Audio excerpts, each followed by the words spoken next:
It's that time of the year again, folks. It's time for some homemade pies, and today I'm doing one of my favourites, chicken, leek and mushroom pie. Perfect for feeding the whole house on a cold winter's night. Let's rock. What's happening, folks? We'll get things rolling by making the bechamel sauce. Please never ever buy jarred versions of bechamel or white sauce. It's just laziness. It's absolutely awful, textures aren't good. Making it fresh is so much better. All it requires is 3 ingredients that everyone has in their kitchen or can just easily source, which is flour, butter and milk. That's all you need. Turn your pan to medium-high heat, add a nice big tablespoon of butter. When melted, add equal parts flour, whisk all the flour through and gradually add some milk while you keep whisking. Whisk until all the lumps out and you have a smooth consistency. Now add a pinch of salt, pepper and some nutmeg.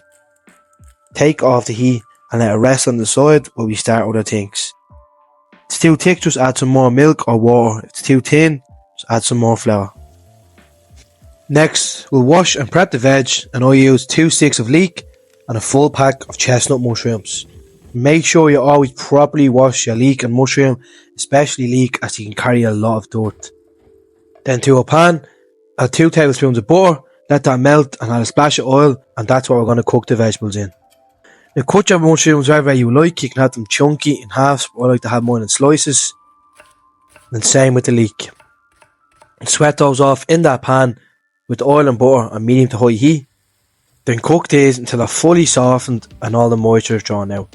See, leeks and mushrooms hold a lot of water. If you don't cook out properly, they'll leak into the pie and dilute it, make all watery. So as you can see here, look at all that moisture that's drawn out. So you want to cook it till the majority of it is gone. Add a pinch of salt to help dry out the moisture.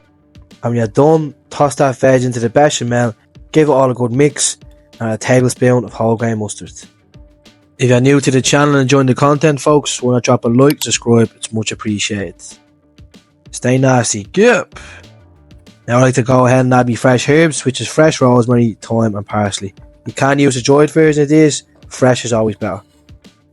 Turn that filling onto a low simmer, then go ahead and add 1 good quality chicken stock pot. 2 to 3 cloves of garlic, and let that simmer away while we cut up our chicken. Now the chicken I used for the pie was some boneless, skinless chicken thighs. As stated in this channel before, they are juicier and much nicer than breasts. Also, they'll stay more tender in the pie as they are more forgiving and can withstand heat for a longer cooking time without drying up like a chicken breast. If you want to go ahead and use breasts, then I'd recommend cutting them into decent sized chunks, lightly poaching them in that sauce, don't even fry them, and let them finish off cooking in the pie so they still stay tender. Or you could even go ahead and use some already cooked rotisserie chicken. But because thighs are more forgiving, I will season these first with some salt and pepper and some oil and just fry them in the pan for a little bit till they get a bit of colour. Honestly, no more than 2 minutes. I literally did mine for 1 minute and 30 seconds. Got a bit of colour, some parts of it pink, that's all good because it is going to finish off in the pie. Just make sure you've went ahead and cut your thighs into little pieces like this and they're all equal enough size. But if you do want to have a bigger chunks, just remember it's going to take longer to cook. I also like to add 2 tablespoons of cream cheese. And to be honest, I just did it one day when I was making a pie because I had some left over and it just was really nice. Add some nice texture and cream to the filling. Now I like to bring it up to a little boil for a couple of minutes so it just thickens up a little bit. Then I'll take off the heat completely and begin to spread it out onto the baking dish. Now make sure you let your filling completely cool down. If not, then melt the pastry. And for the pastry, you can use normal puff pastry, but shortcrust is the best for pies.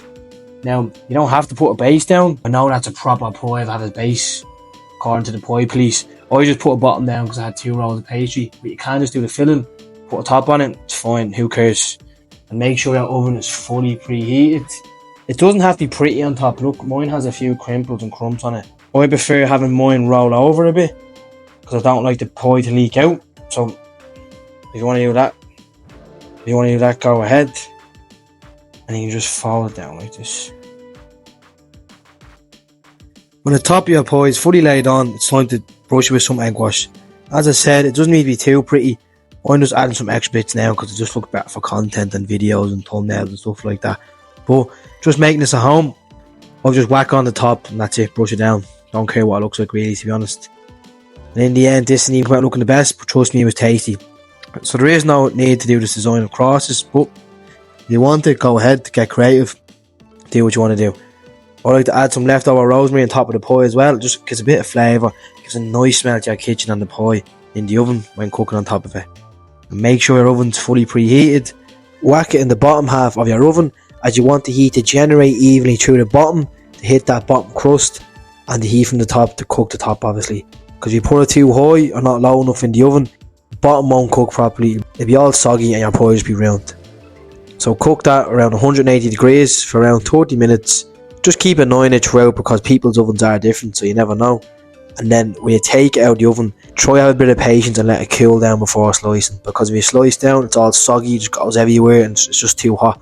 So if you let it cool down a bit, let it set properly, you'll get nice, perfect slices. Now, as I said, this doesn't look the prettiest, but it was delicious. And there's nothing wrong with a bit of cooking when it comes out rustic and raw, as long as it tastes delicious and you made a good bit of effort into it. Last day in this channel before, I do it all. I don't have a specific niche. So if you're looking for a completely different recipe to this, I think you might like this video up here in the corner. And yeah, I suppose that's that, isn't it? Tops.